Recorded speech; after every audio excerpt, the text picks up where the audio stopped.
Alexa, turn off the guest room light.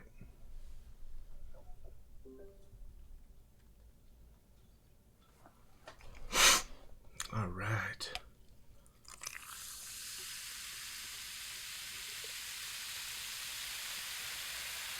Pour myself a little refreshing beverage.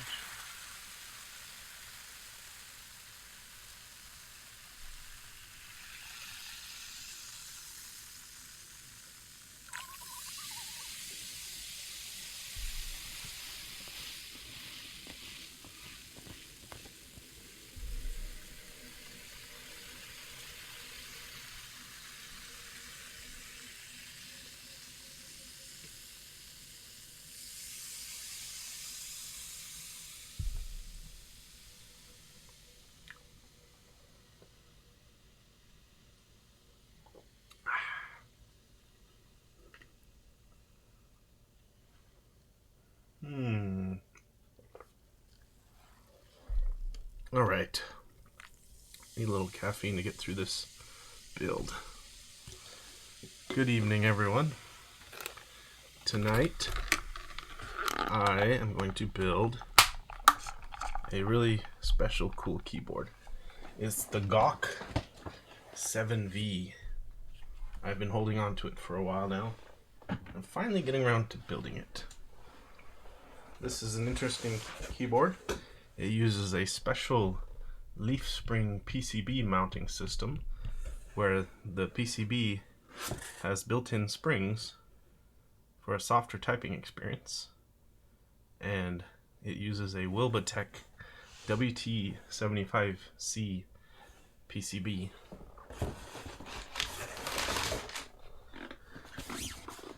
And here it is. This is what I will be building tonight. Much anticipated. Finally got all the parts together, everything I needed. In fact, I just found some Zeal stabilizers that I need for the build. Now I'll go ahead and start opening things up here. Very tight fit there.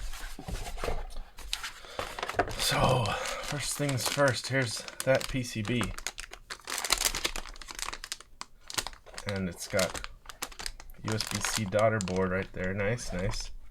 Came with a pour-on plate foam for vibration dampening and a polycarbonate plate. Here are some miscellaneous things like the screws and the little feet, which I'll set to the side. This, I'm not 100% sure what it is, but it might belong to the keyboard, so I'm going to set it aside here. And now here we got the good stuff. Here is a 6U stabilizer wire. Now it doesn't come with stabilizers, but it does come with a 6U stabilizer wire because 6U is not the most common stabilizer size, I guess. So this means that if you have a more standard set of stabilizers, you can just drop this wire in and you'll be good to go. Now I don't want to take it apart further at this juncture because I want to first prepare the PCB for use. So, which means I'm going to flash my chosen key map in, make sure that the PCB works, and then we'll go from there. Let's take a look at this cool PCB. Well, there it is. The Lubed WT75C. Look at those sexy traces. Look at that curving around right there. Some nice work.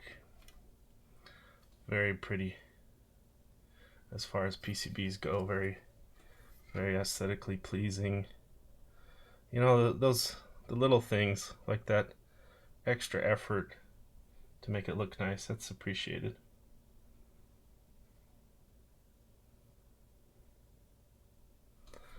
Now, let me go ahead and fire up my GMK toolbox.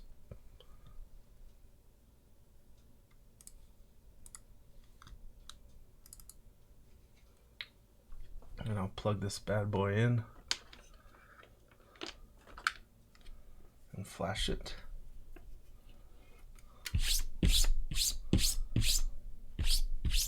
A little bit of kind of crud on my desk. Okay.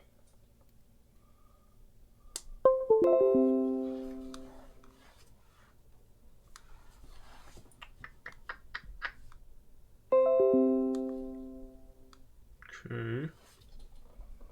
Now, it's not being reported by GMK Toolbox so far.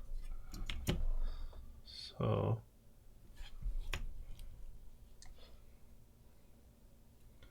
is there a reset button somewhere on here, I wonder, that I have to press? There it is. Tiny. There we go. Now let me get my W275C. Flash it.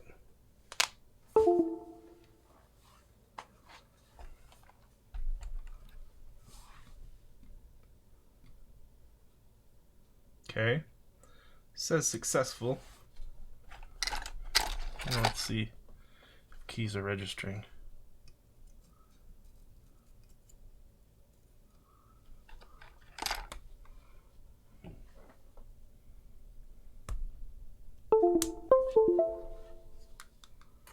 Okay.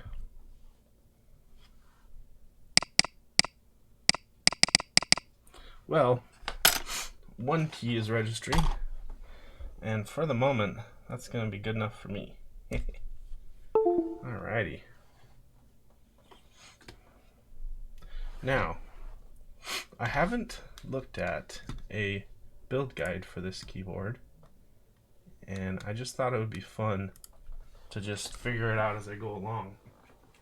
So, first let me take a look here. What's in the box? What's in the box? What's in the box? Nice fabric here protecting something. Ooh, I forgot which color I ordered. Oh yeah. Oh, yeah. It's white. Oh, it's E-white. Oh yeah, I got a soft spot for white keyboards, I tell you what. Oh yeah, that's gonna do just fine. That is gonna be just fine with me. Yeah, okay, I'm getting excited here. This is better than I remembered. This is some good news right here. Oh, look at that. Look at that. Look at that sexy beast. Wow, I'm gonna take off my metal rings. Make sure I don't scratch anything with my tungsten carbide ring. Alright, look at this thing. Look at this sexy beast. How can you go wrong with... Oh my gosh, look at that. Huh. Look at it's a mirror. Hey. Hey, what's up? Look at that beautiful thing. Alright. Looks pretty good. So let's crack this thing open and... Okay, well, just looking at it here, I can kind of see...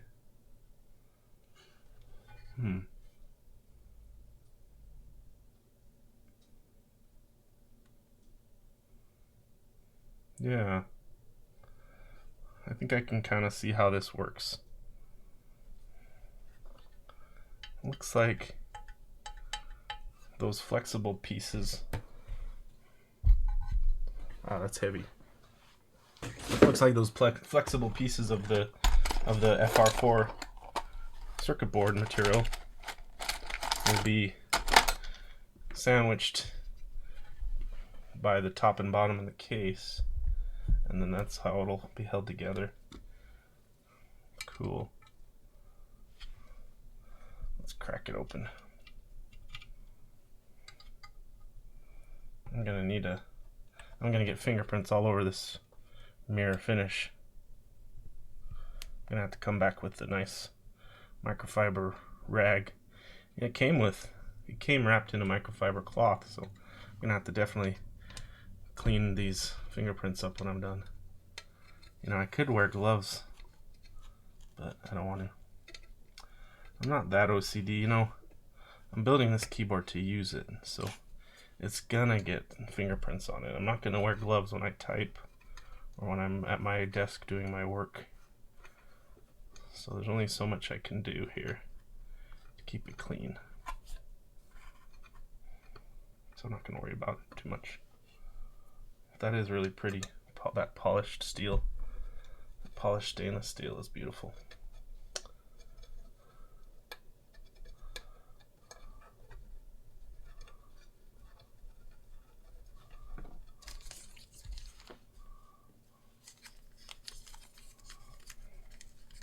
So I think the secret to how this stays together is probably something to do with the contents of this little bag.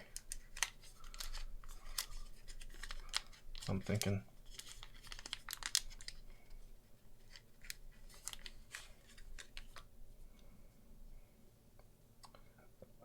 Yep, there it is. I see. I thought at first that these were just the feet, but yeah, there's a bunch of little sticky pieces of foam that are involved with keeping this whole thing together. Cool.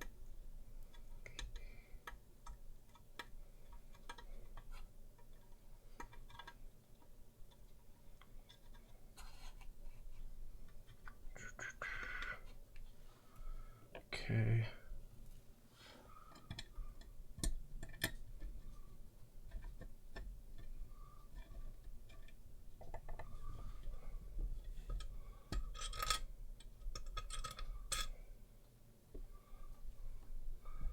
So we got the longer screws on the back, it looks like.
Okay, so how many of these do I have? I have 4 times 7. So I have 28, 56. I have 56 of those.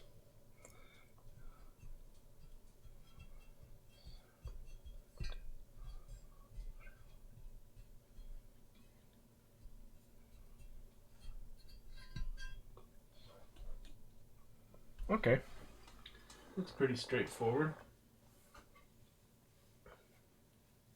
Looks like I'm supposed to put these little sticky pads into both the top and bottom of the case, and then it'll squeeze this PCB in the middle there.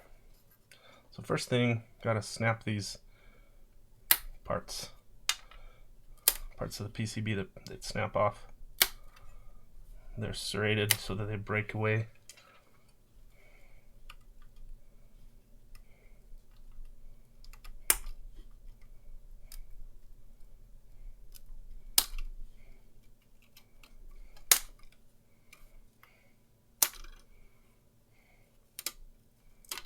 Now, there. Now yeet that off in this somewhere. So then this goes in here. Cool, cool. Okay. Let's get to peeling stickers here. Now for this job, I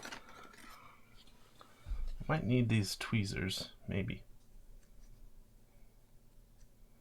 So this is going to be a little tedious. It looks like, but that's fine.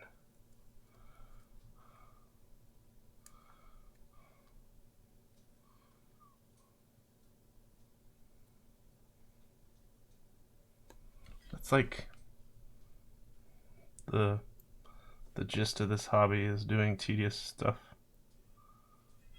for a better result.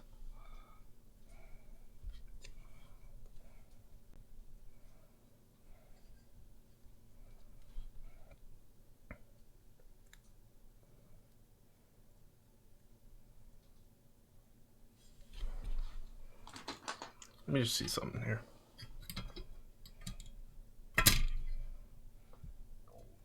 That seems like it makes sense.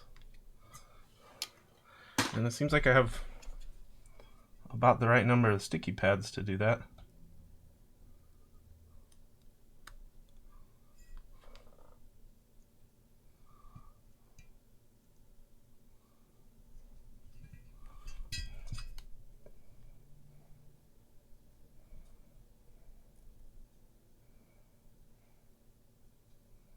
Sounds about right.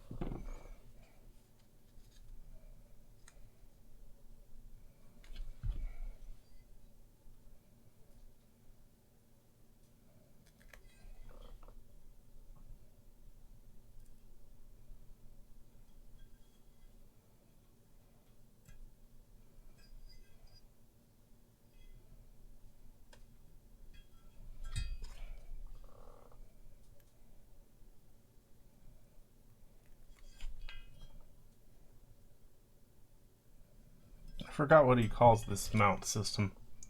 Foam mount or something? Foam sticker mount? It's interesting. Sticky foam mount, maybe?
hope I'm doing this right.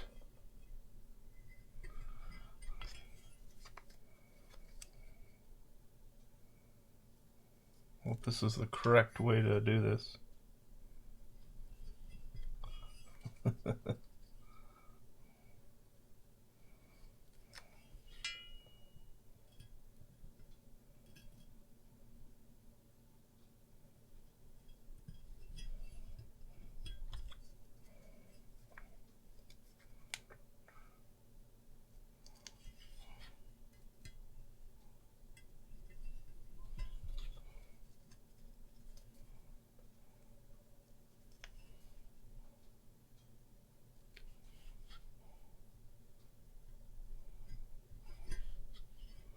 I really didn't need to do this step first, but that's okay. Then I'll do the stabs next, and then the switches. Ah, screw it.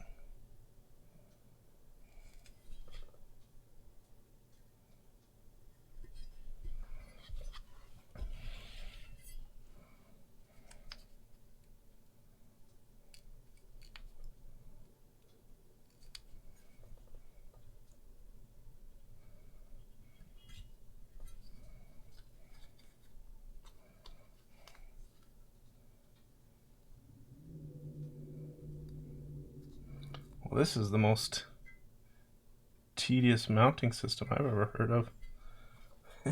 I hope it's worth it.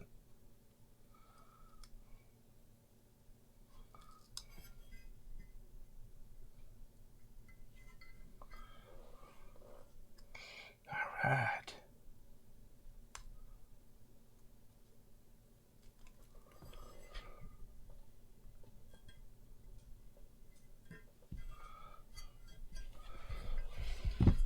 Getting there, getting there.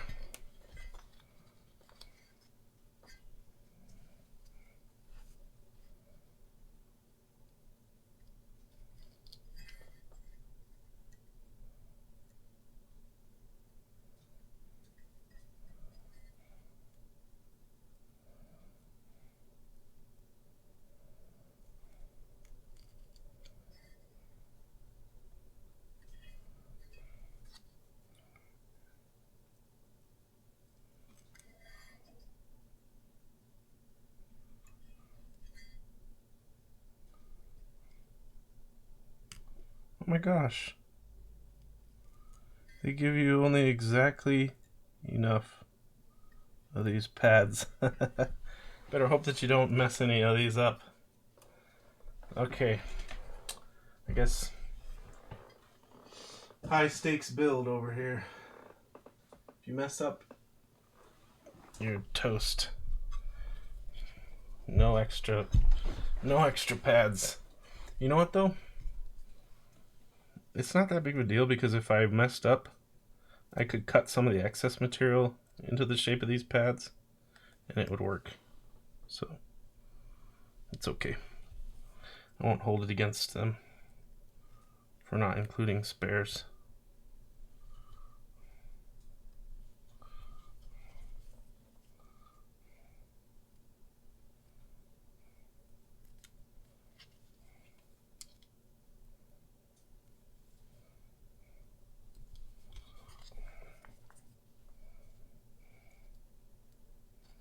But this really is fairly tedious.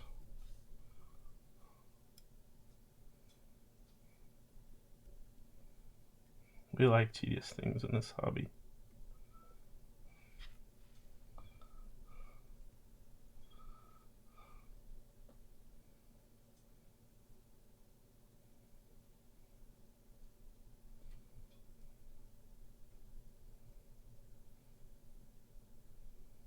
I got this one crooked.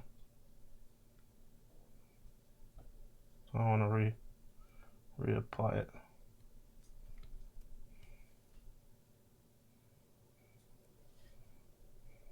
Too crooked. There, that's better. Hey, come on. There. That's better.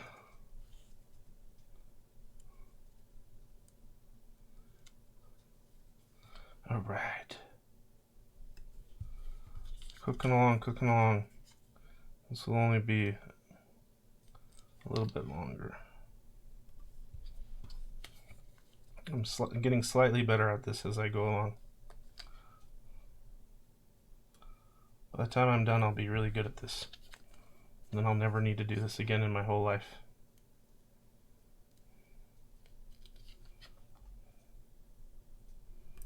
Unless I get another 7V.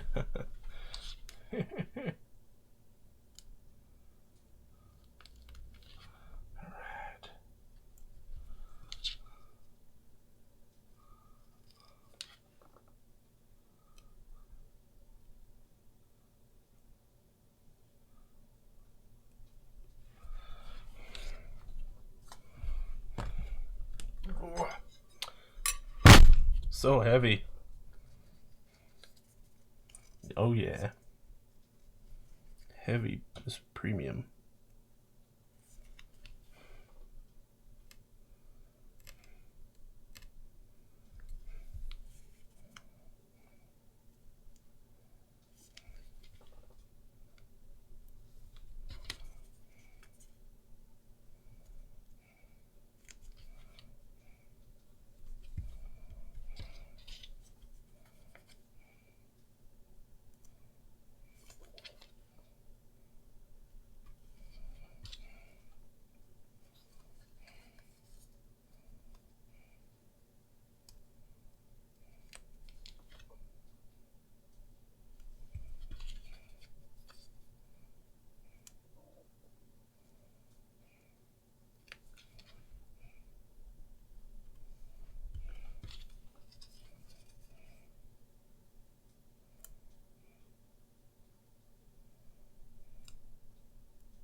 People seem to be pretty happy with him.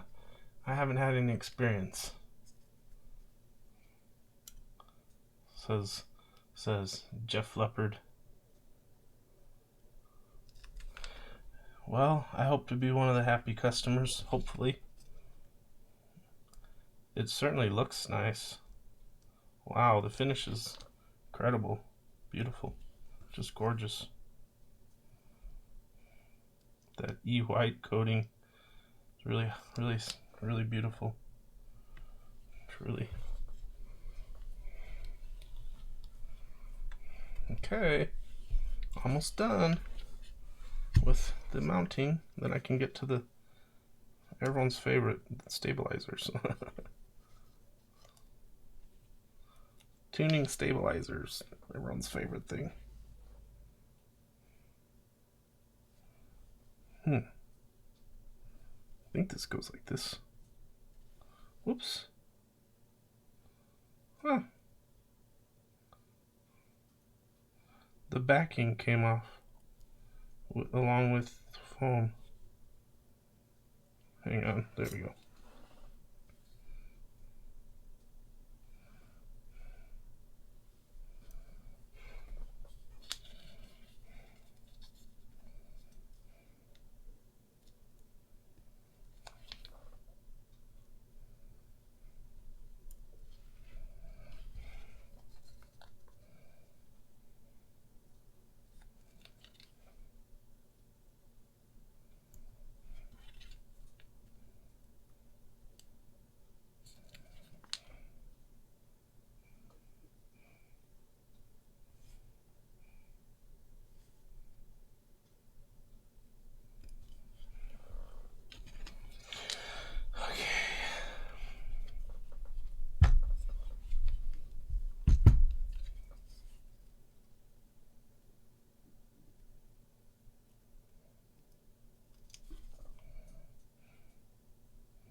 Right.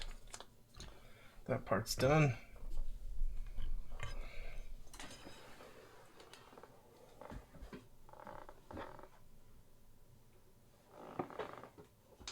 Now let's see. Where are my switches? I need just a moment to find what I did with my switches.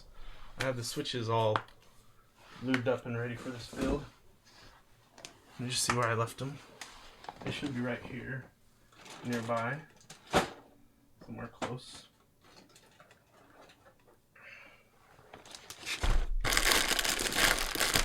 Looking through my parts here.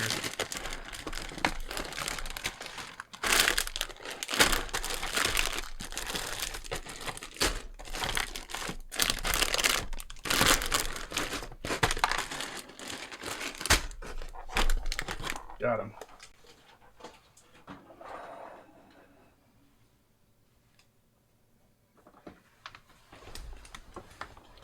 Okay, now these are the switches I'm going to use. They are parallels Pewter switches. Now, there's one more thing I need to find real quick here. Tool that I need. Just give me one sec. I just noticed that I need it.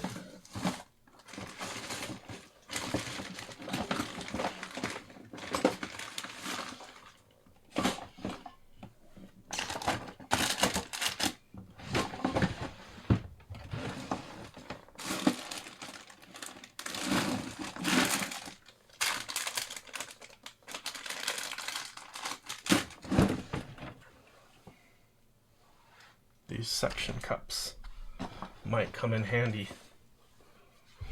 Okay. Let's work on stabilizers.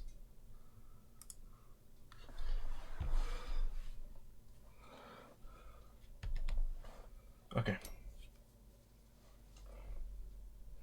Put some fluorine grease on my finger here.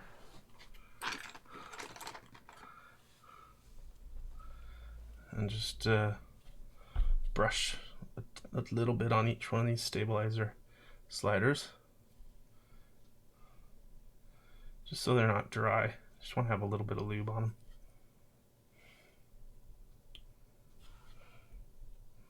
Gonna need, I believe I'm gonna need 8 of these total.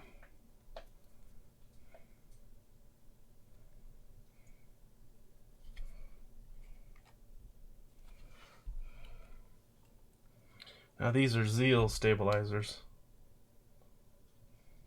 by the way.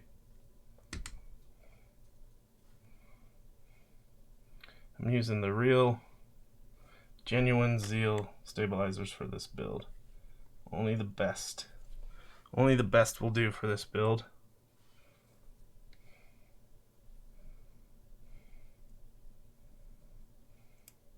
I thought about using some stabilizers that I modified myself to reduce the rattle, and it seemed like a safe enough idea, but then I found these Zeal stabilizers in my parts box. I forgot I had them, and I figured I might as well just use these, because they have the little plastic flange in the wire opening that sort of crushes out of the way and conforms to the shape of the stab wire and creates a nice rattle-free stabilizer experience.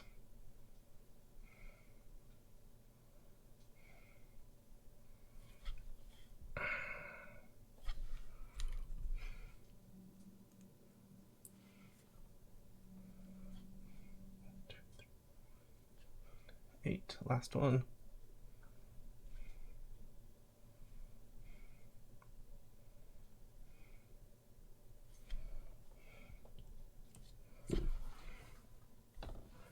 All right. Give me that PCB. All right, first of all, let me locate the correct location for the stabilizer. I'm going to use 6U. Right there. Okay.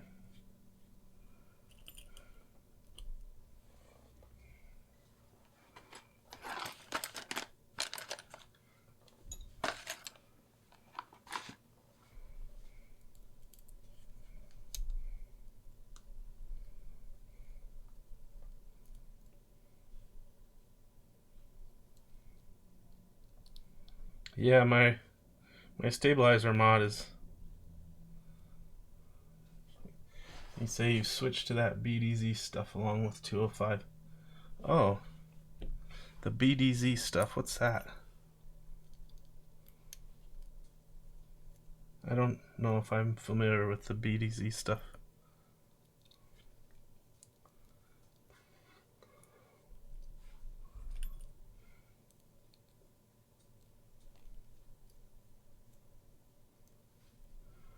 .205 is good for stabs. What I have here is it's similar to Krytox 205, but maybe like a G3 or 4 or something, or 2, like a cheaper grade. It's from Taobao. I've been really happy with it for stabilizers. I don't think I would use it in switches, but for stabilizers it's been good.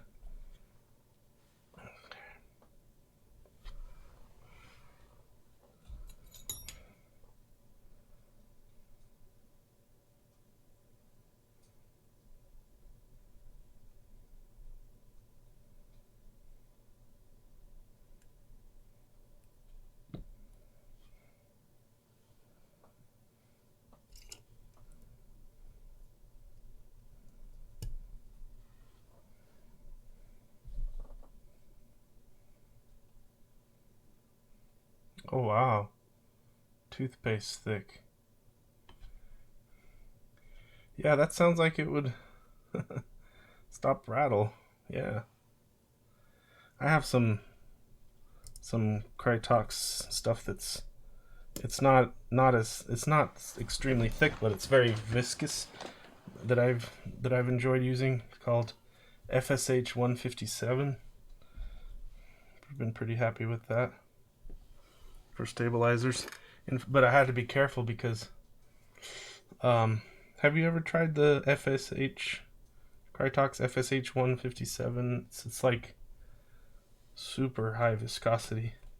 It's like extremely sticky. I wonder if that would work similarly to the stuff you're talking about. Oopsie.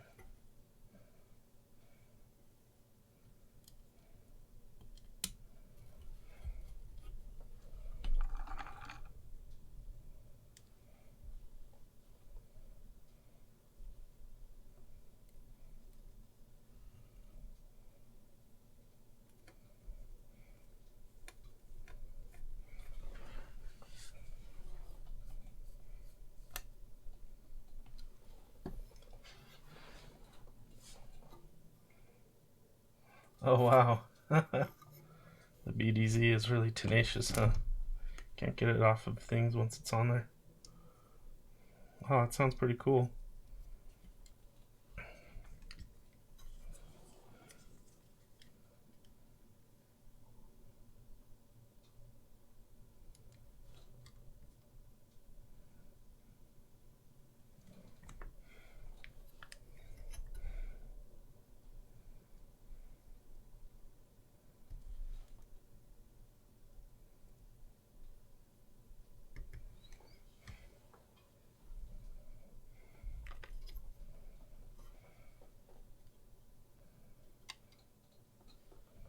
Sounds like good stuff. Sounds like you'd need to be careful not to use too much of it too. You'd end up with sticky stabilizers.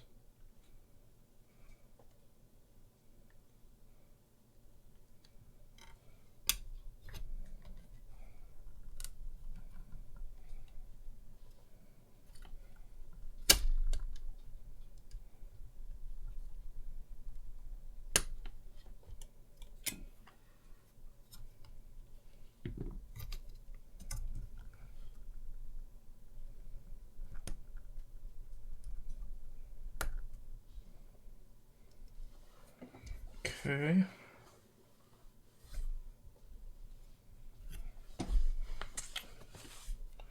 One down. 3 to go.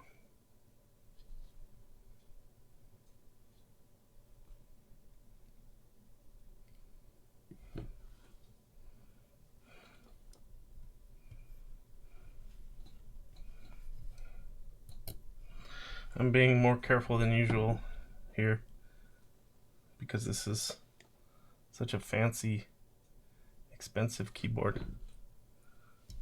So, taking extra care with the stabilizers. Normally I would be a little bit more casual about everything.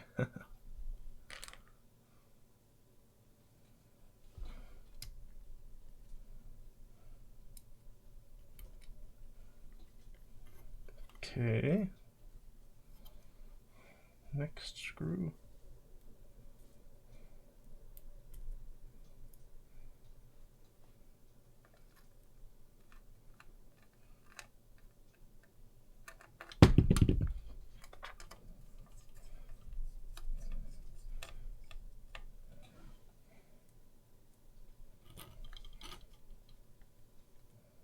Oh, come on.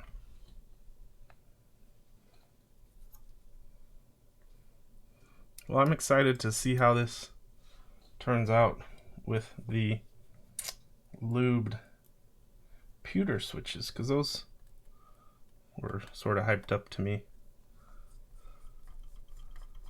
And I had meant to do a typing test with them sooner. I was one of the early people to buy the pewter switches. I just hadn't had a chance to build them into a keyboard before now.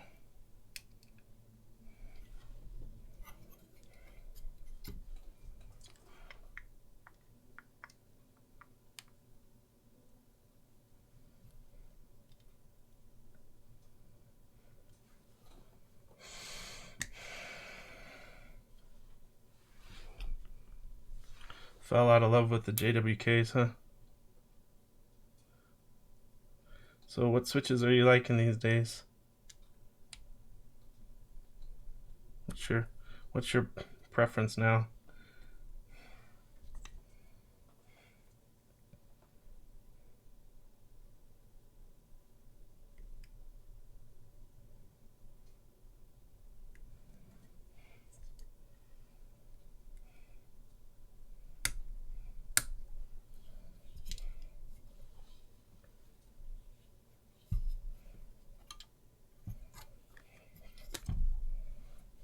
Couple more to go here.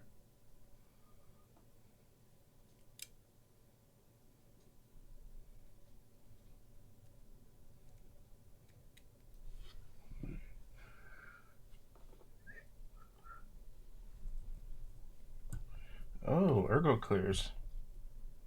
That's some old school goodness right there.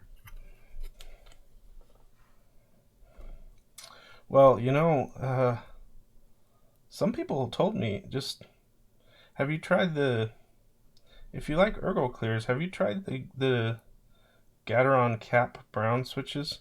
Because somebody told me that they felt really similar to ergo clears.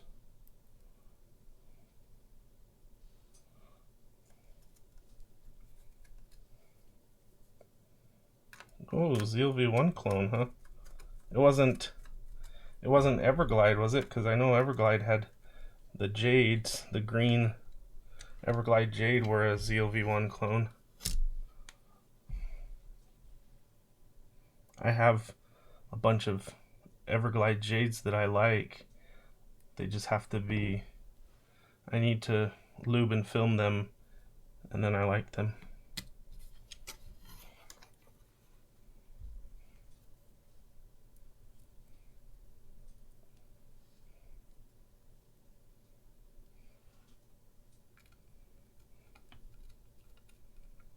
Oh, Gateron.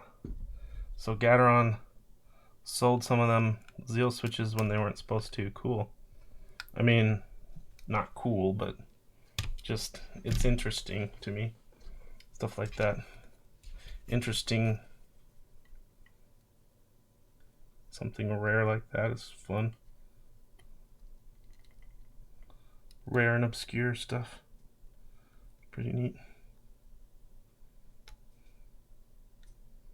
I didn't realize at first, but these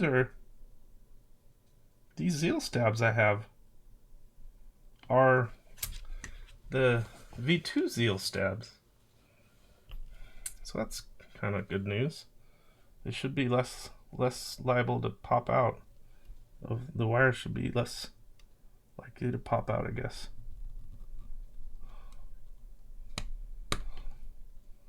That's seems like good news to me. I didn't notice these were just in my parts box, and honestly, I don't even remember when I bought these. They must have been, I think there was a summer sale, and so I bought a whole bunch of Zeal stabilizers, and then I had some left over that I didn't realize I had. So I wasn't gonna build this keyboard tonight because I didn't think I had all the parts. I thought I was missing the stabs.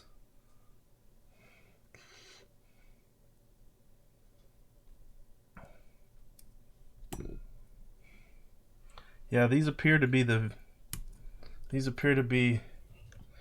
new style Zeal stabs where there's this little overhang that helps keep the wire from popping out.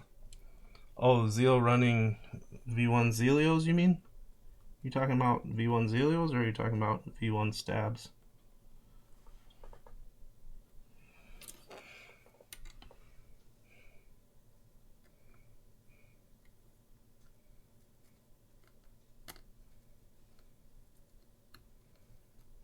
Ah, yeah. I also saw the Zealio V1 Redux switches. Those looked interesting. Little different spin on the V1s. Is that the one you're talking about? Where they have a white housing? I was pretty tempted to pick some of those up because I really like the V1 Zealios better than the V2.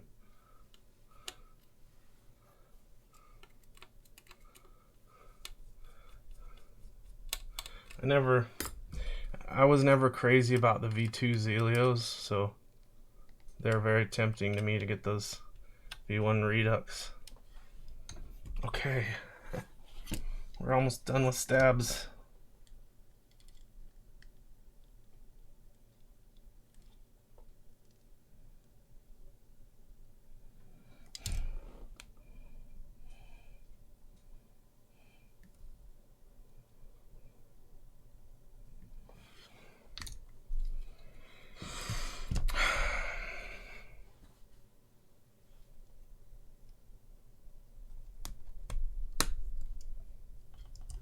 Okay.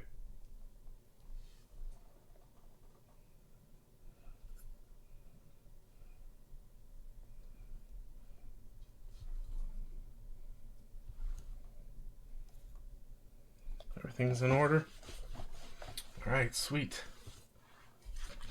Well, I believe the time has come to start installing switches. Now, I don't have a lot of experience with I don't have any experience with the 6U 6U spacebar. So I'm gonna need some help to determine the correct switch placement. So for that, I think I'm gonna see if I have a 6U spacebar here. If I have a 6U spacebar, then I'm gonna use that as a guide. This is 7U. That's 6. That looks like 6.25U. I'm not sure yet which keycap set I'm gonna use. It's gonna probably depend on what compatibility I've got. See, I have GMK Dracula here that just came, and I might put that on this keyboard, but only if it's got a 6U spacebar, which is a big if. Yeah, finally is right. It's been so long, I've forgotten that I even ordered it, and it came in the mail. I was like, what is this? Something from Omnitype? What the heck is this package from Omnitype? And then it was GMK Dracula. Surprise!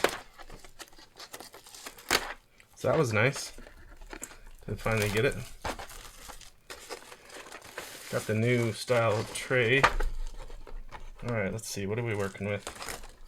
See, I think I'm gonna be out of luck here to use this keycap set, because I believe this one has 6.25 spacebar only, not 6U. So unless I want to change my plan and do the 6. This is a pretty cool looking set though, so it's tempting to just do the 6U spacebar. I mean, to do the 6.25U spacebar so that I can use this set. I didn't, when I bought this set, I didn't buy the 6U spacebar because I didn't know I would need one. At the time, I had no idea what I would use this set for when I bought it. I'm still not sure what I'll use it for. I might put it on this keyboard tonight, maybe. Still trying to decide. This is funny. It doesn't seem like these keys quite fit in this tray. Okay. Let's see here. Got the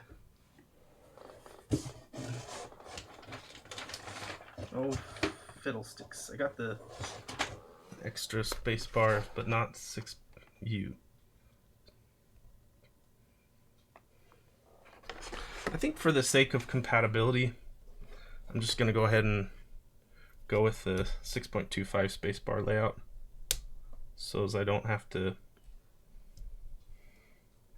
limit which keycap sets I can use quite as much. That to me seems like a worthwhile trade-off. So some people will probably think I'm crazy. The 6U spacebar lovers out there are going to be crying right now, but sorry, that's what I'm going to do. Just going to do 6.25U spacebar.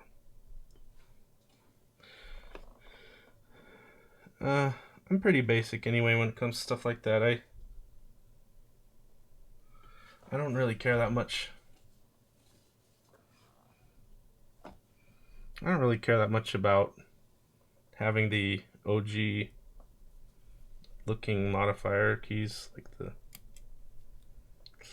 let's see, it was going to be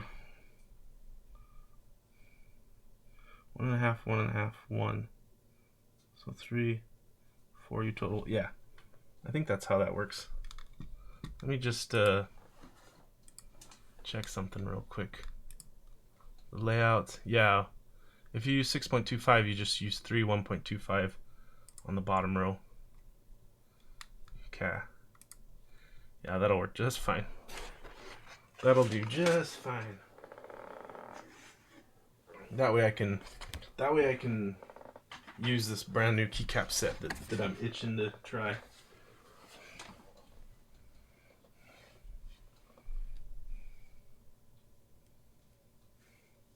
Topra.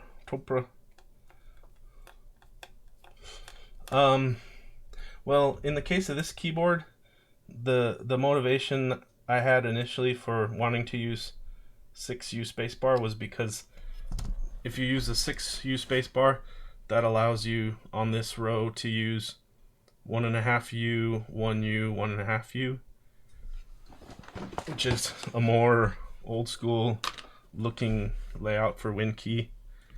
And so that was the motivation to, it allows, using 6U allows you to use that old school looking modifier cluster there, and those 3 modifiers can be more OG. I think that's the way some of the OG 1800 keyboard, some of the OG Cherry 1800 keyboards, I want to say, had that, but I'm not sure. Had that arrangement, I think.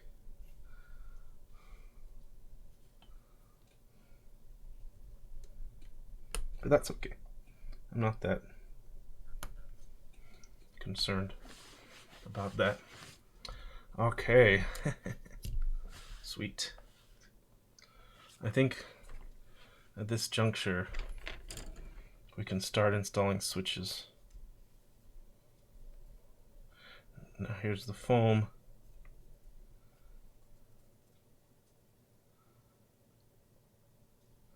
I think this is supposed to be pour-on foam.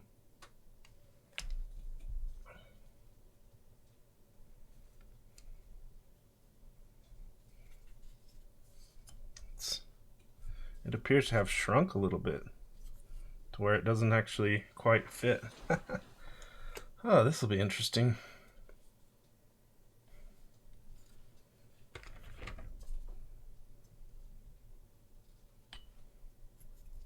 Oh dear.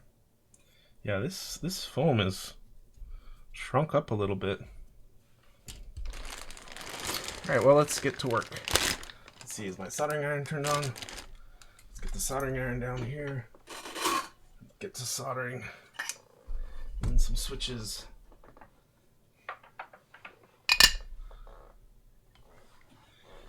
Yeah. So what I'm gonna do, because some of these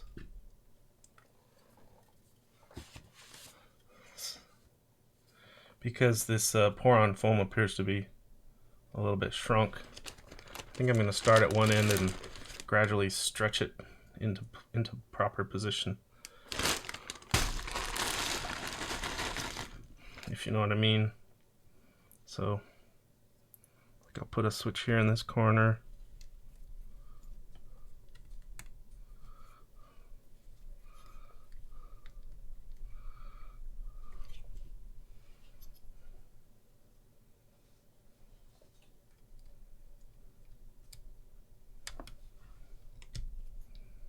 One down in this corner.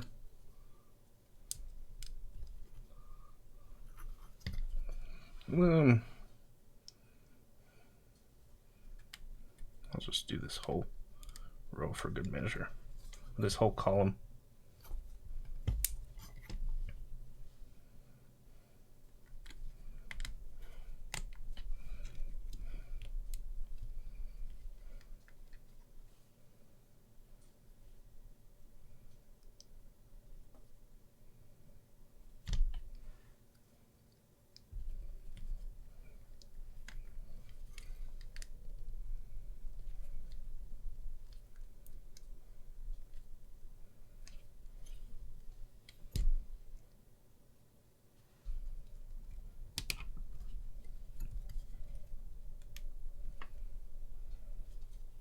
Okay.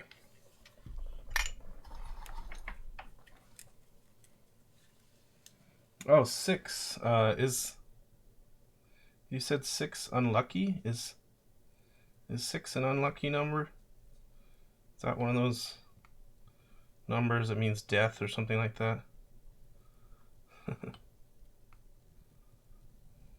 Or are you talking about something else unlucky? You said unlucky.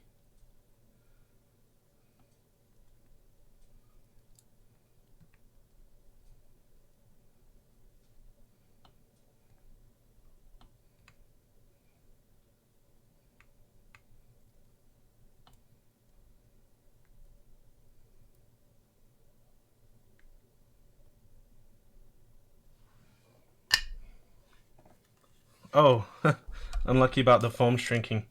Yeah, that's okay. It'll work out, I think. See, so this is what I'll do. See how it's shrunk in just in one dimension. See how everything's off a little bit. So I think I'll do. So I'll stretch it, and put some more switches to hold it in position.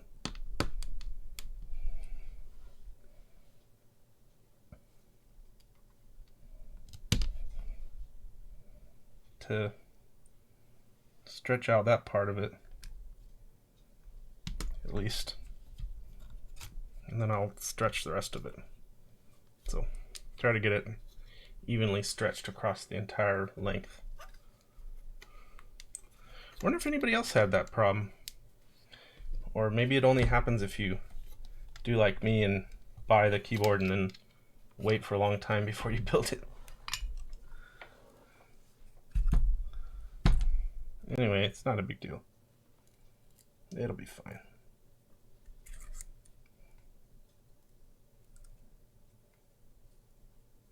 Just an inconvenience.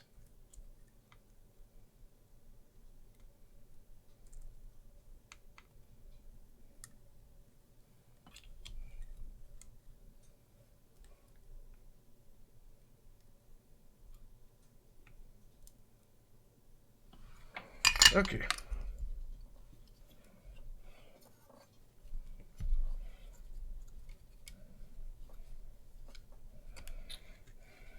Let's go this way.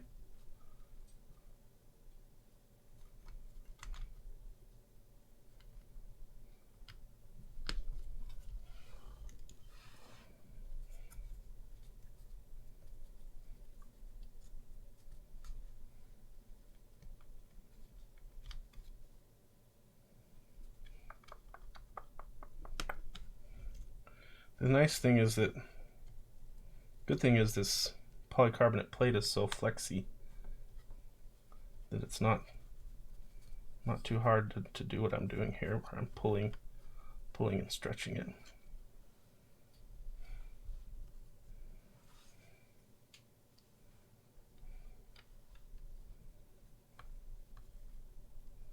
This is a very flexy plate.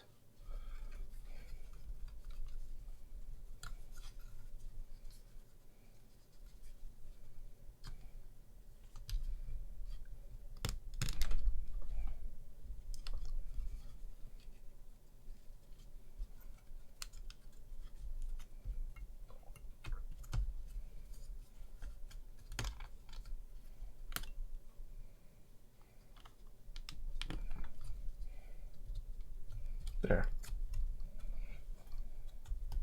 Everything else will just kind of have to sort itself out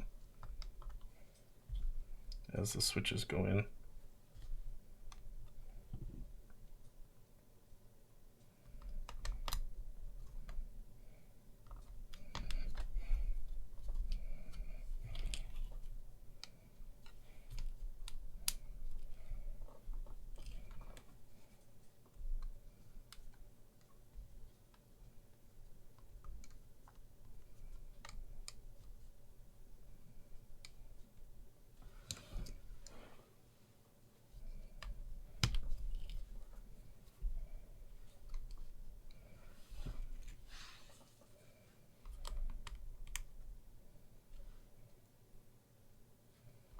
The pour-on foam is pretty soft stuff.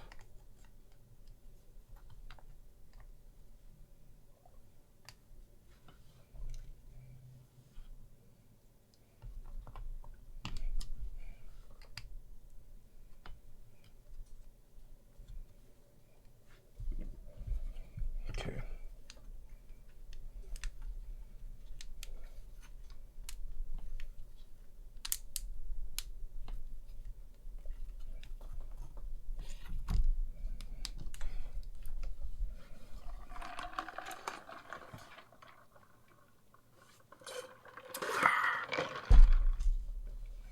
Okay.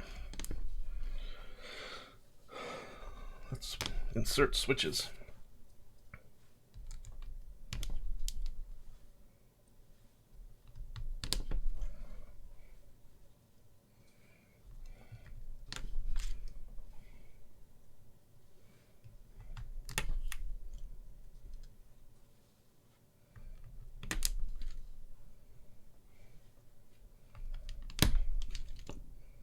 That sounded odd. No, that's fine.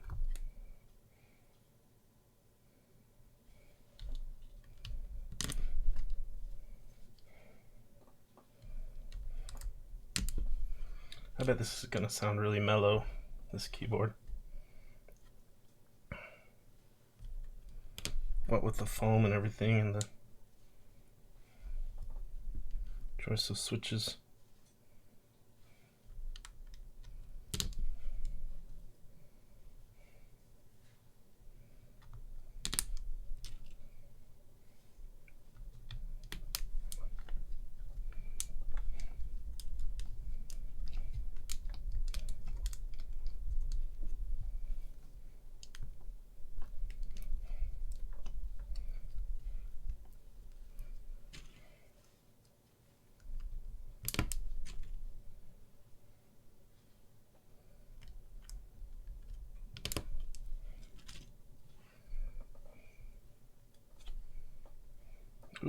Jeez. That one had a switch pin bent all to heck. I'm bound to have a few extra switches, so if I see one that's really screwed up, I'm just going to set it aside and not use it. Not even bother.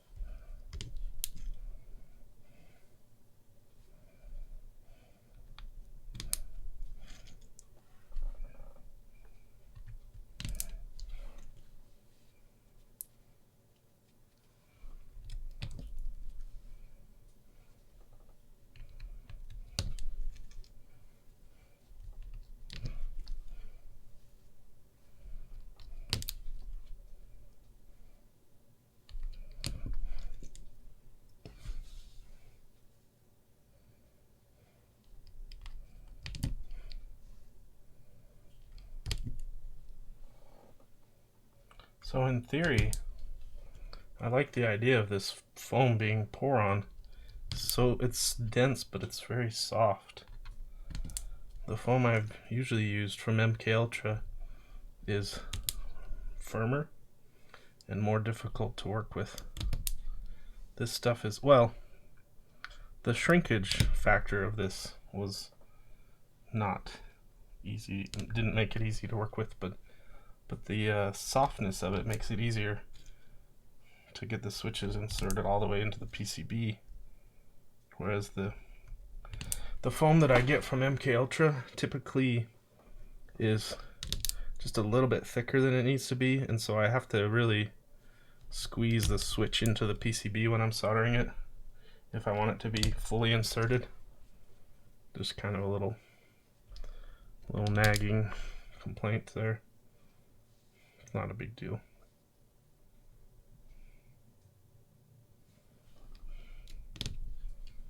So in theory, this seems like a better foam, in my opinion, but I don't know. So I haven't tried it yet. I don't know how the sound compares yet.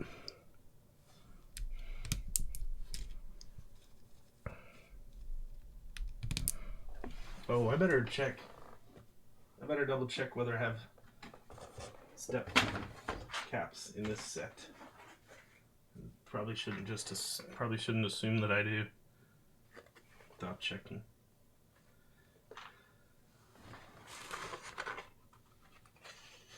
Oh my gosh.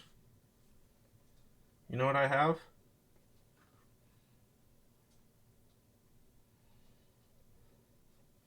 I have stepped caps and what is this? 7U spacebar? Yeah, cool. I do have stepped caps. Great. That was what I wanted. I wanted to do stepped caps. I like stepped caps. Stepped caps lock. I don't know why. It's just like it. There's no accounting for taste.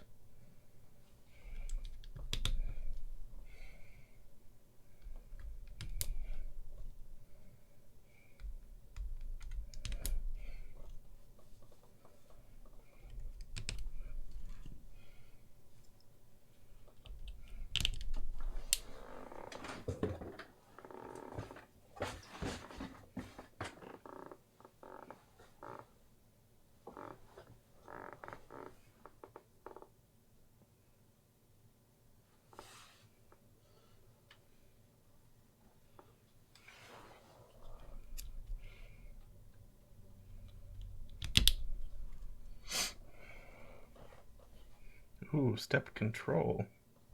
That's interesting. Yeah, I haven't owned a keyboard with step control yet. Sounds fun.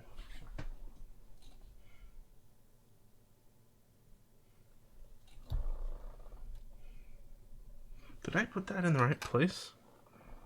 That just looks weird. I think so. I think that's the right spot. Here it looks even weirder.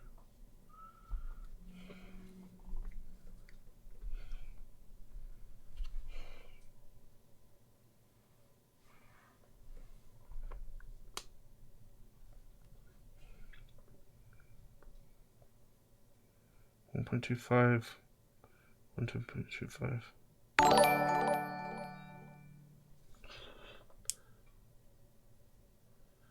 Hey, who's that?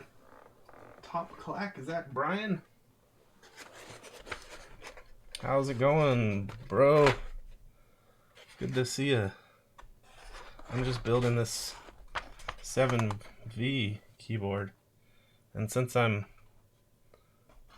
a bit of a noob when it comes to layouts, I don't remember where I need to put these switches for this layout. So I'm doing 1.25s across the bottom. I mean 1.25 for Control Windows Alt. So just double checking here that I have the correct, and I didn't. Okay, good. So I'm glad I checked myself before I wrecked myself, because this switch is in the wrong position, it looks like. Yeah, that makes sense. That one goes here. Then my spacebar will fit properly. And then Alt. That there. Just doing a little cheating here.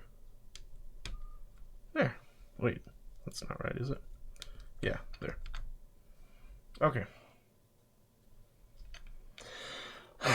Curious to hear my thoughts on it, meaning the 7V, or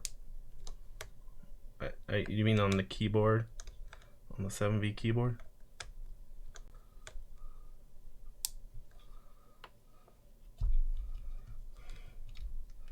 Yeah, well, I'll be typing on it before long.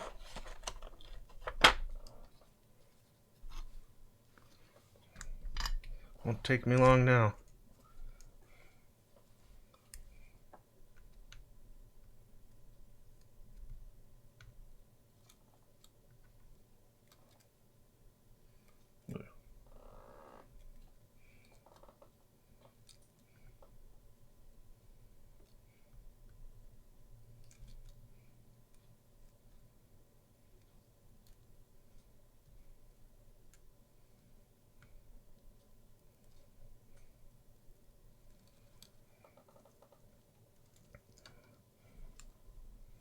Right. Oh, I didn't end up doing plateless after all. Sorry, Brian. I chickened out because I wanted to try the pour-on foam, and the polycarbonate plate is so flexy. It's thin and it's really flexy. So I caved in and went ahead and used the pour-on foam and the polycarbonate plate. So sorry, I won't be able to give you my opinion on the plateless. All right.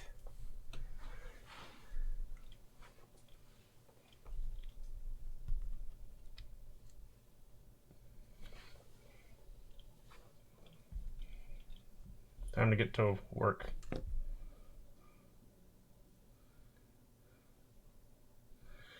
Time to get to work in the solder mines.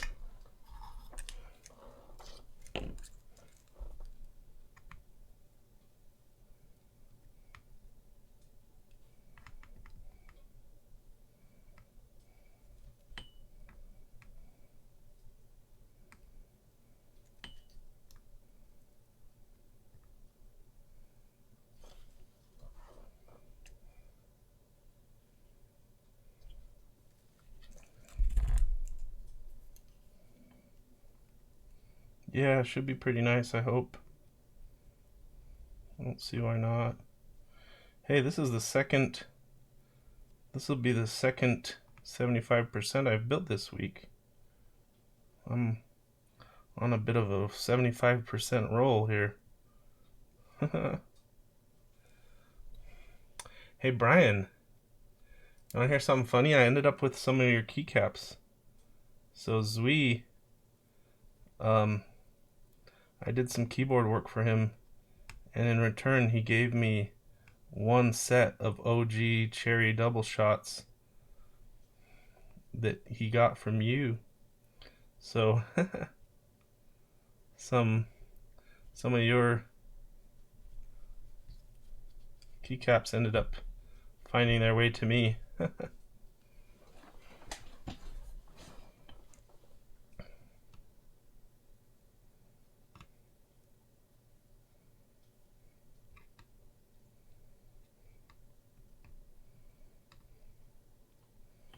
So the keycaps have been around, changed hands a few times, I guess.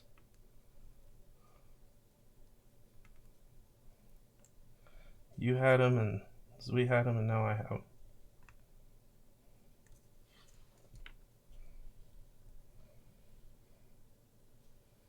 Yeah, I actually thought about putting them on the 7V. I thought about putting the OG double shots on the 7V, and I still might at some point, but for tonight, I want to use the GMK Dracula because I just got it and it's new and I want to play with it and have fun with it, and I don't really have another keyboard to put it on right now, so this seemed like a logical thing to do.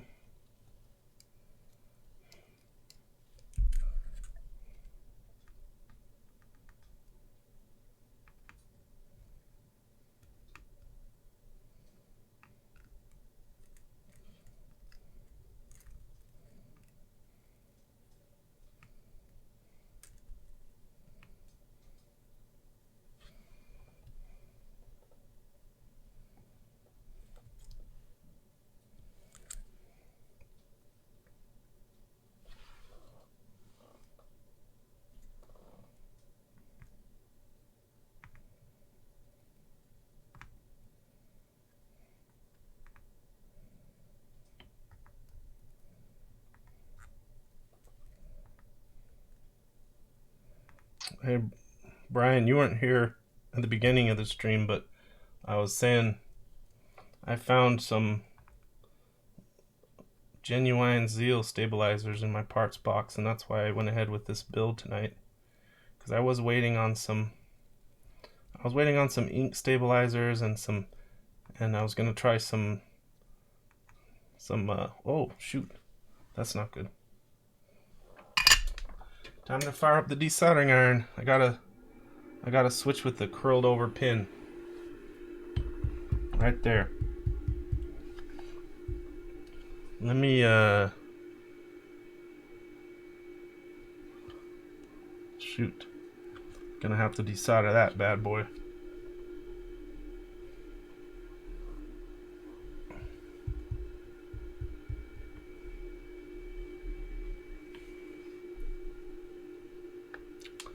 Yeah, good old Zeal with the Zeal seal. See this switch right here? You can see the pin curled over. I didn't notice that before I soldered the other pin, so gonna have to suck it out. Just waiting for that desoldering iron to heat up. It's about halfway there. It won't take long. So I've been really enjoying my Satisfaction 75. So now I'll have two 75s in my stable with pretty much the same, well, not the same layout, but close.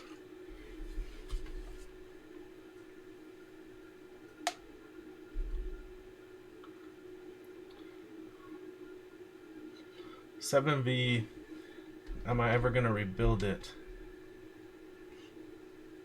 I might, yeah.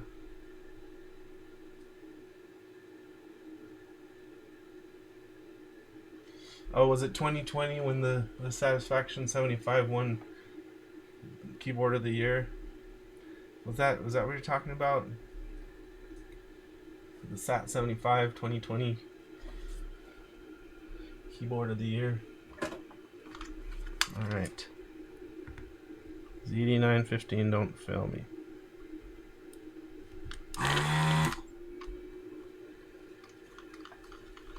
Mech Madness. Hey, do they still do Mech Madness? Does Omnitype. Does Omnitype still do Mech Madness? That was fun. I'm just gonna use a different switch rather than fix that one because I have spares.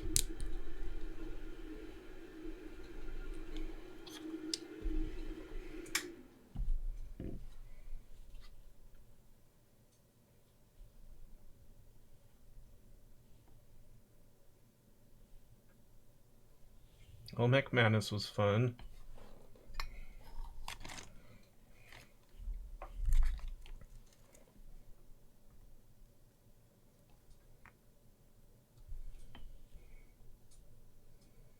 I hope they still do it. I hope Garrett, isn't that his name? Garrett, I want to say. Can't remember.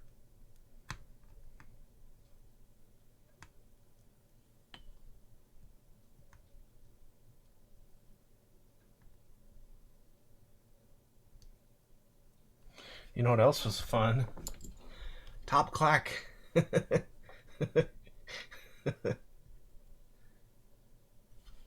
Garrett's a smart guy, isn't he? I really liked the Top Clack contests, like the song contest, and just all of the games and contests that you guys did. That was always fun stuff. But seriously though, the singing contest, oh my gosh. The song contest, oh my gosh. That was good times.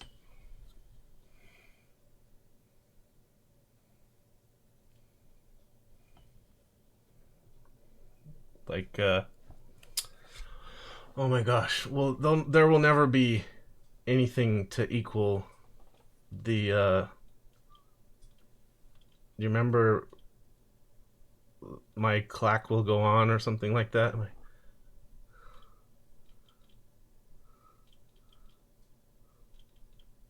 Sorry, I'm having technical difficulties here. My camera is not cooperating. Why is it having so much trouble focusing all of a sudden?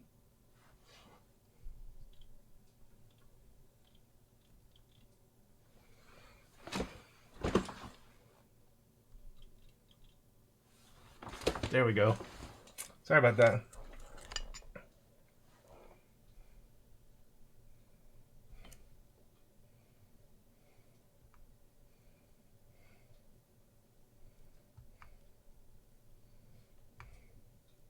I should probably just do manual focus times like that.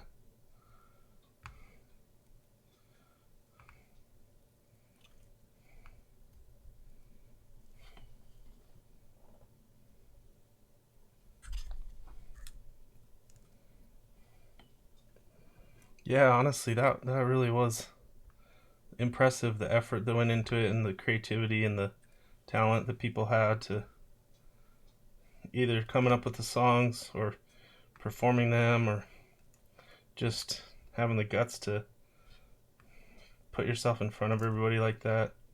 That was good times.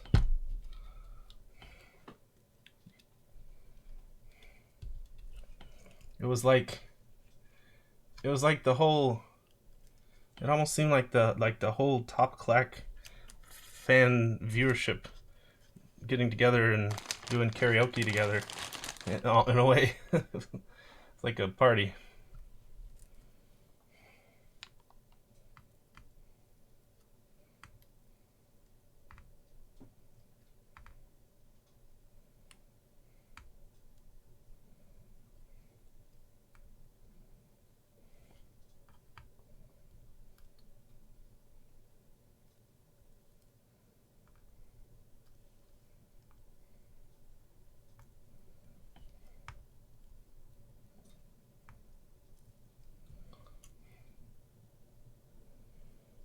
Well, sorry that I disappointed you on the build not using plateless.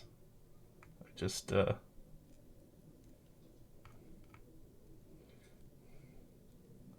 kind of torn because on the one hand, maybe I'll acquire another keyboard for a plateless build, something else plateless, because on the one hand I wanted to try plateless, but I had just spent some time with Zeal's plateless Skog Light, and that was nice, but I also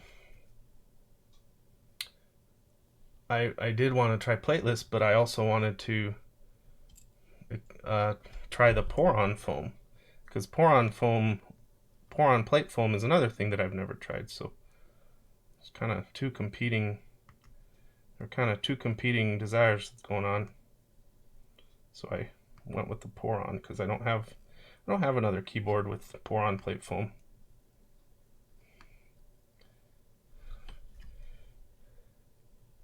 And what really was the kicker for me, well, I did try, so if it makes you feel any better, I did spend some quality time with the plateless keyboard with the Skog Light, and I did like it. It had a real kind of open, airy sound. Well, I believe that we are done soldering here, so let me just confirm that that's the case before we move on.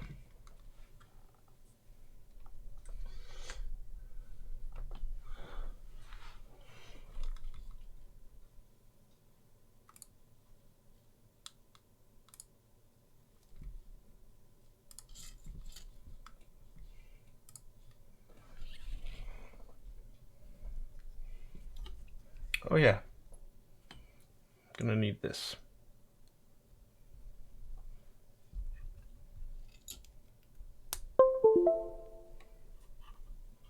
Let's just do a sanity check here.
All right, everything working?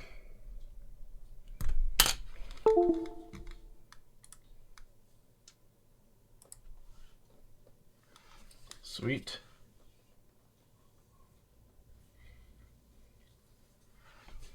Okay, now I'm gonna pop this off. I think this is what I do next. I don't even know. I didn't look at the. There's probably. I'm guessing there's probably a build guide, but I haven't looked at it. I'm just winging it because that's a good sign, right? If you can figure it out without a guide, isn't that a good sign that it's a user-friendly build?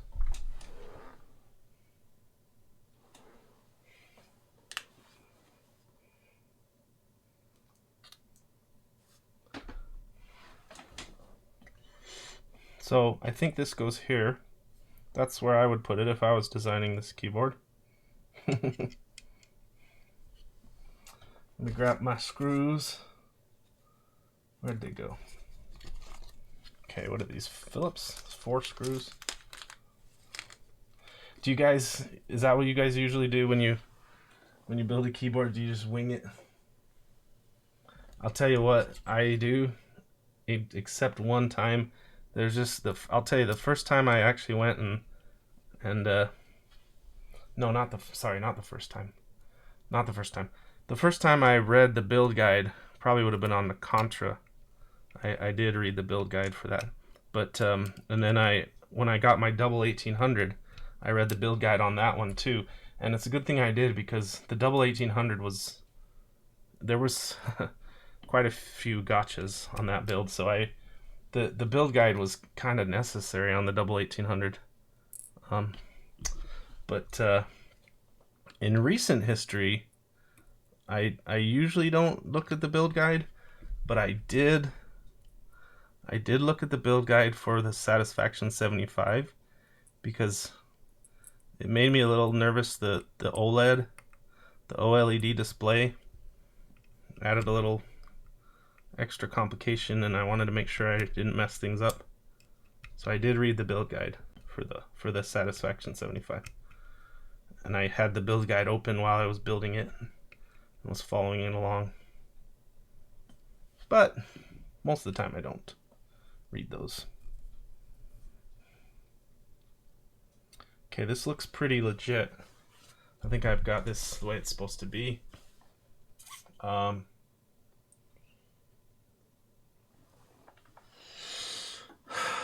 Well, so I think what I'm gonna do is set this aside.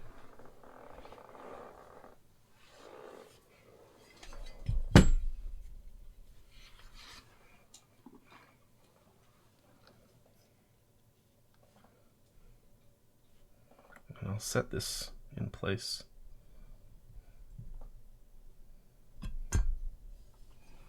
Make sure it lines up with all the little pads and things. One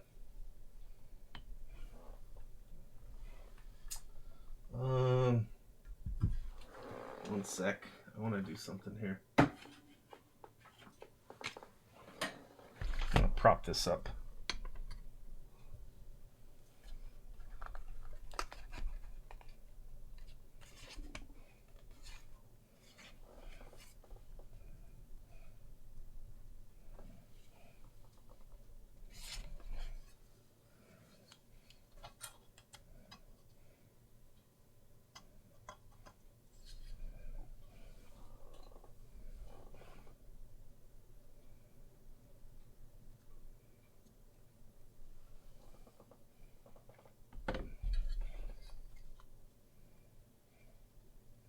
See if everything looks proper here, alignment wise. Yeah, it looks pretty good.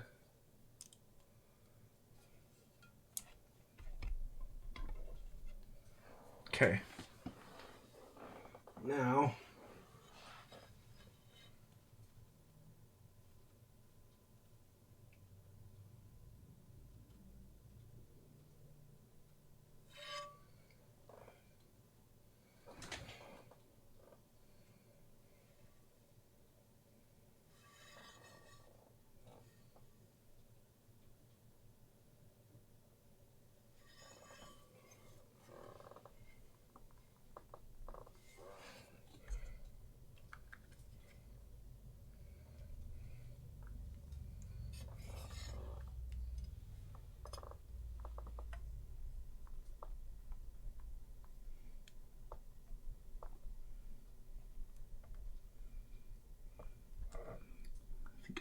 I think I gotta twist this cable.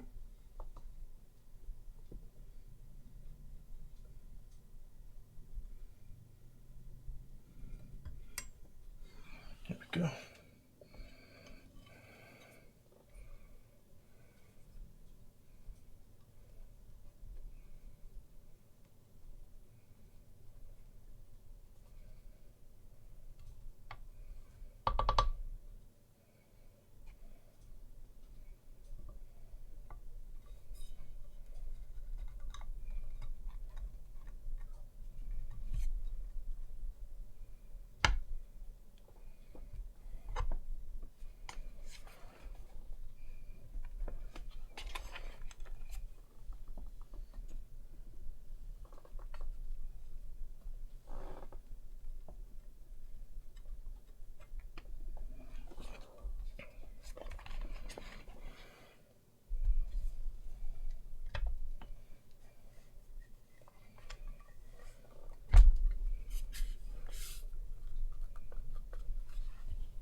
Oh no, these are just suction cups.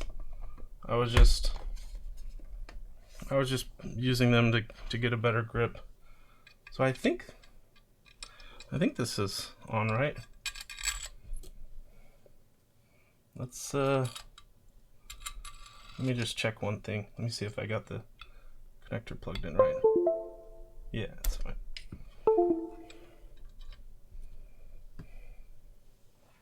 So I think we're good. Got plenty of fingerprints and smudges on it already.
Yeah, the polish gets dirty easy, doesn't it?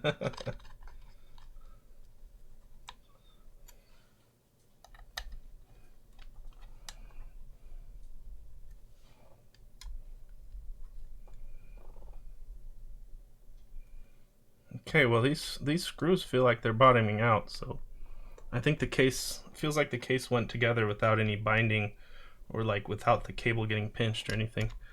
But we'll flip it over and see if it looks right, see if the plate's bowing outward or anything like that.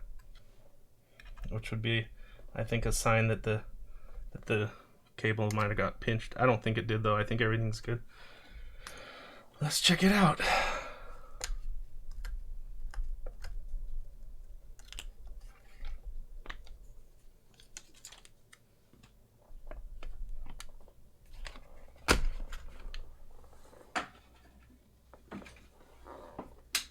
Turn off my soldering iron. Not gonna need it now. Nope, everything looks good. No bowing or anything like that. We are Gucci to put on the caps. Yeah. This is very nice.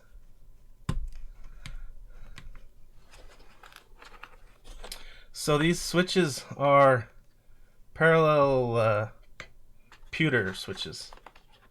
They're supposed to be like a premium. You probably know what they are. They're supposed to be like a premium alternative to browns. Like an MX Brown, only smoother. And they're lubed.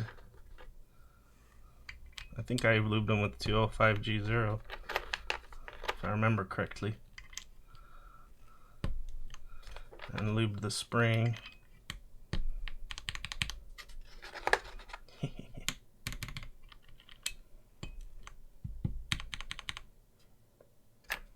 Pew pew.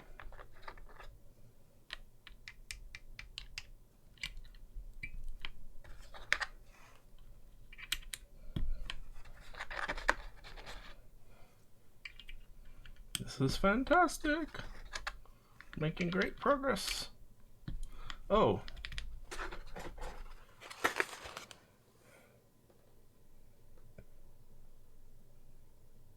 That's right.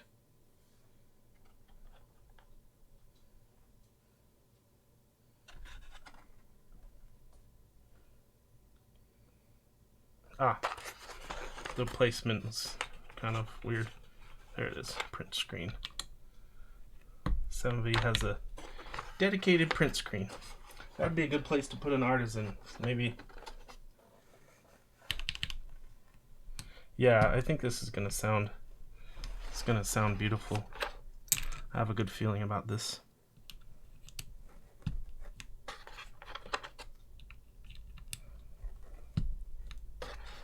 Did I put any foam or anything under the PCB? No. I don't do that anymore. I used to. Plus, it didn't come with anything to put under the PCB, and frankly, it didn't seem like there was room. Not a lot of space under the PCB, so tight design tolerances. Not gonna.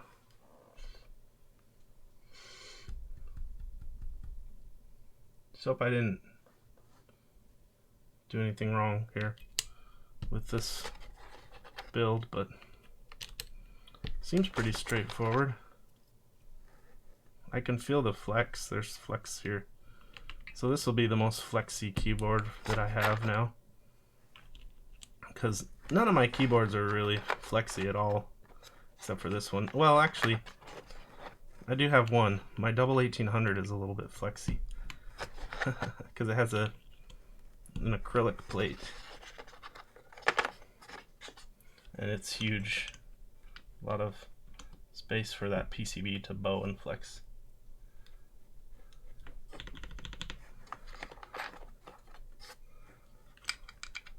You can't just put the backspace on without hitting it a few times.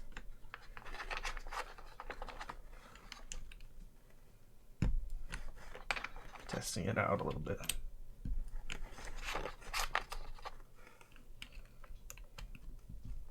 Hey, this has been a pretty relatively quick build by my standards.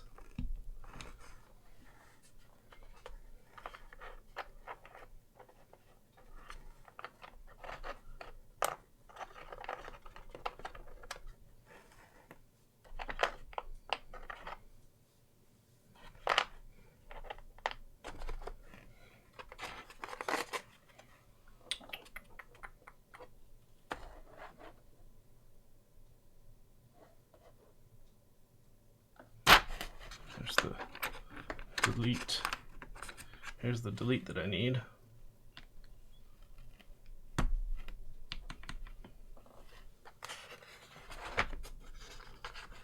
think.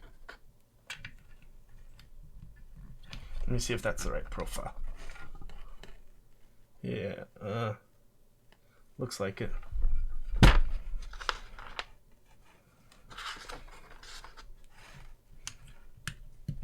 Don't want the TKL delete. I want the other one. Actually, yeah. Yeah, that's right. The R1 delete, I think. I think that's what it is.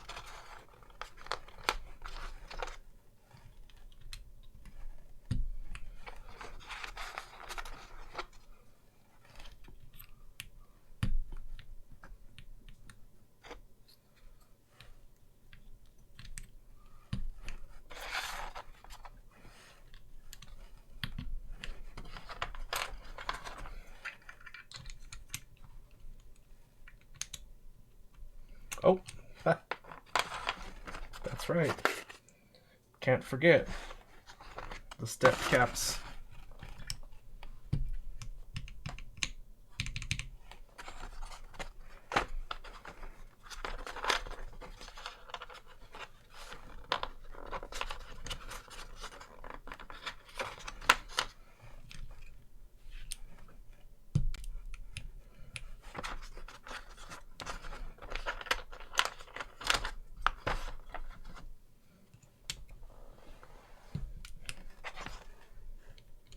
Yeah, I think the build process was pretty straightforward.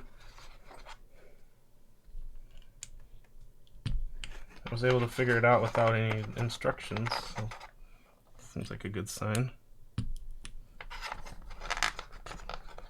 One thing I appreciated about Wilba's PCB is he kept all the traces away from the stabilizer screw holes. That's just that little bit of extra design wisdom, you know, PCB design wisdom to make it a little bit better for you. Really appreciated that. Didn't have to worry about any washers on any of the stabilizer screws.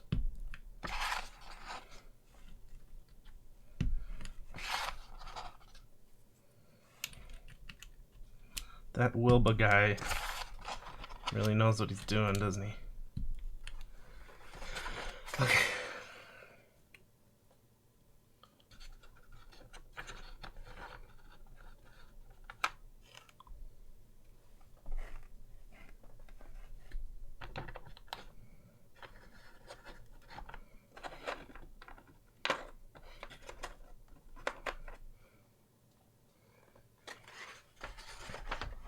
So I need the right page down. This one, maybe. Is this it? Let me see.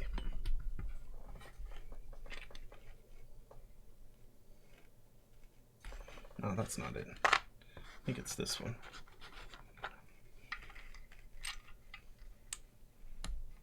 Yeah. And then this page up right here.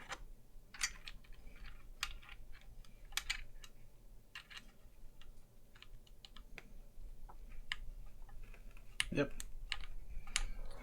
Cool, cool.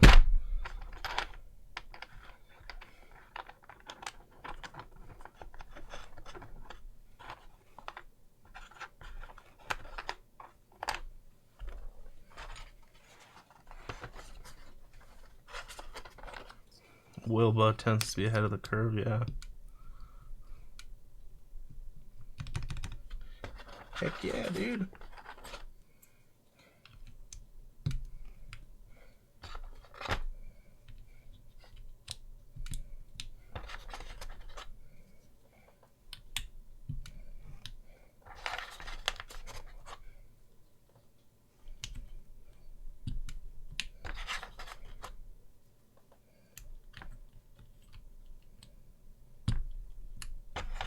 I noticed something. I didn't film these pewter switches, but I think I remember that when I was lubing them, I think I felt like the switch tops fit pretty tightly, so I didn't feel like I needed to film them. I usually film my switches, so I'm kind of surprised that I didn't. But yeah, they seemed okay without films.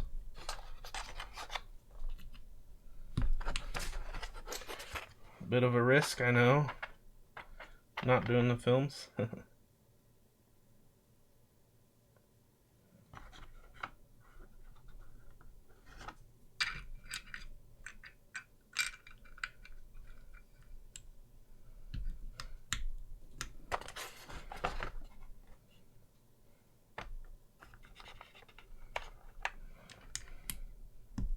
Yeah, and it's probably pretty awesome for the keyboard designers too to not have to bother designing their own PCB like so often was the case, where you'd get some just really cool custom keyboard group by where the keyboard is just super cool, and then you'd have like a flaky,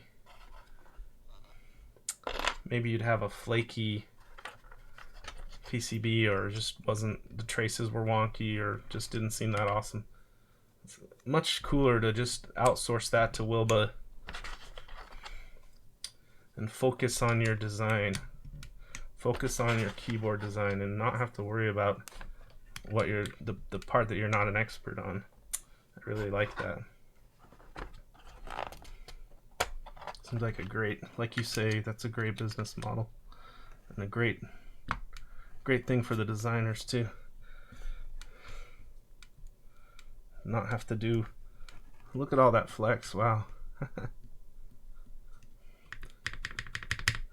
Not make the designers do stuff that's not in their wheelhouse.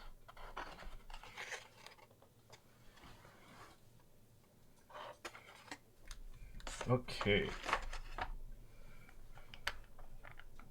So Right alt. Do I not have an alt that'll fit here? See, I think it's this size, 1.5. But don't I have a 1.5U alt? Surely I must have a 1.5U alt in here somewhere. Oh, staring right at me. Right alt. And this, I believe, was function, so I'll just put it as code. Oh no, wait. Wait a second. I actually have a function key. Sweet, I have a 1.5U function. I will go ahead and use that. Heck yeah. Heck yeah, dude. Accurate legends, sign me up. Legends that actually say what the key really does. That sounds like a win to me. Okay.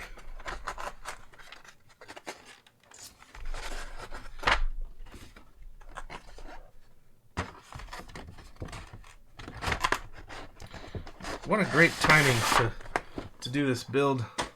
Right in time for Halloween. GMK Dracula, nice gloomy Halloweeny kind of colors. At least it says gloomy colors on the box. Ooh. All right, let's see how it sounds.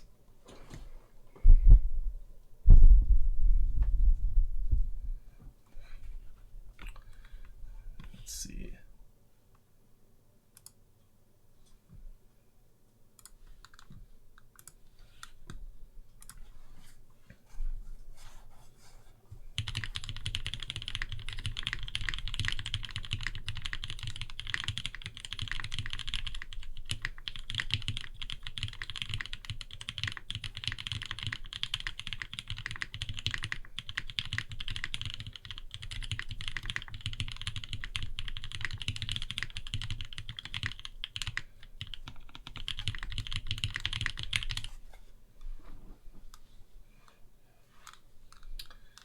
Sounds really mellow. I like it. Sounds nice and subdued. Let me do a longer typing test to really get a feel for it here. Really.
sounds good. I actually really like it. Yeah, sounds beautiful. It's mellow. It's quiet. I can't believe how quiet it is. It's quieter than I expected for a non-silent switch. This is probably my quietest non-dampened switch keyboard. Quietest keyboard I have that doesn't have dampened switches in it. And did you notice also the modifiers and the space bar and stuff really are quieter than usual.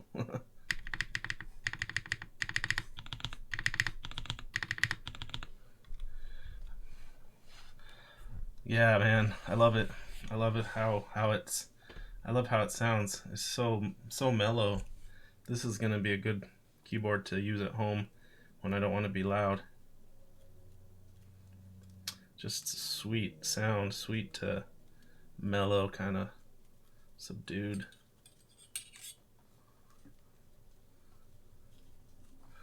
Yeah, I really like it. I'm I'm actually really happy with how it turned out, which I'm glad, because the pewter switches were not cheap. So I'm glad that they turned out good in this keyboard and they sound good. Really beautiful keyboard. Let me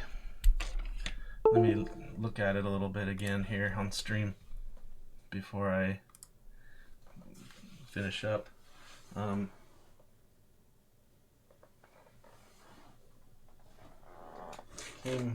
It came with a nice microfiber cloth here, a big microfiber cloth.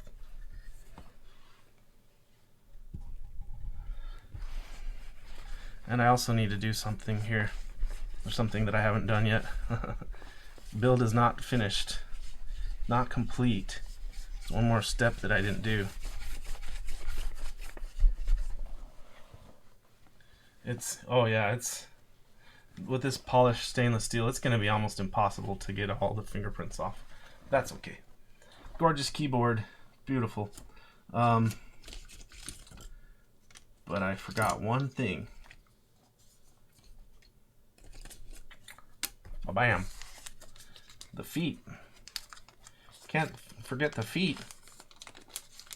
It's okay right now because I'm using a desk that has a rubber topper on it, but as soon as I go use a glass desk or a wooden desk or something, I'm gonna need these feet. So just stick them on there real quick. These are nice feet too. Nice black. They feel, yeah. Bam. Done, son. Well, I love the way this turned out, so very happy with it. Very happy with my purchase. Just beautiful build. My wife is gonna be jealous, so she's gonna want this keyboard. She's gonna want to steal it. She's gonna, if she sees this, she's gonna want it. I might have to let her borrow this keyboard. She's gonna just be all over this thing with the kind of like gloomy pastel look here with the white metal. Anyway, well, I would love to hang out longer, but oh yeah, you're my wife now. If that gets you the keyboard. Well, I would like to hang out longer, but I actually have to go to work tomorrow and I have a really busy day, so I better call it a night. But thanks a lot for joining and keeping me company, and really happy with how this build turned out, and didn't really have any hiccups or anything. I think it's kind of a testament to when you buy good quality parts, things just go smoother. You know, a high quality keyboard kit, high quality PCB, high quality switches, keycaps, stabilizers. Just everything seems to go smoothly when you're working with good stuff. So it's nice. Thanks a lot, you guys, and hopefully we'll see you next time.